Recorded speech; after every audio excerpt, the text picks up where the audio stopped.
ko na lang. Good afternoon, everyone. Good afternoon, sir. This is our activity number 1 in your subject po. Create a video tutorial with the following steps. Install Laravel. First step po is magda-download po muna tayo ng Composer. Which is na-download na po namin kanina kasi po nag-try po kami. And then once you na-download na po yun, magsa-search po kayo ng Laravel.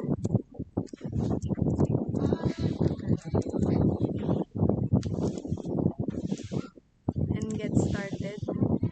Hanapin po natin yung ito po, installer.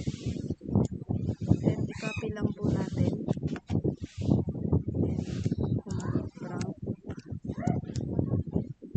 Run as administrator. And yung kinopy nyo po is i-paste nyo lang po dyan.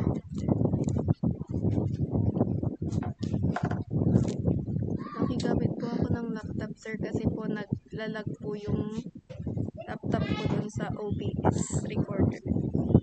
And na-install na po namin siya kanina. Kapag po hindi mo pa po na-install yan, marami pong lalabas na installing etc. dyan. And then once yung na-download na po yan, explain MVC architecture.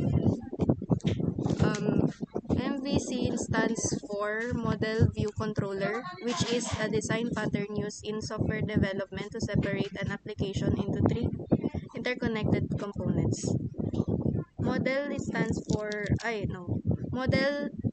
represents the data and the business logic of the application. It manages the data, responds to requests for information, and updates itself when data changes.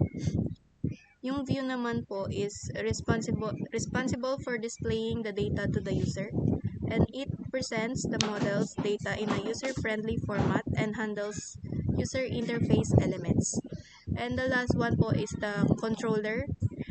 It acts as an intermediary between the model and the view.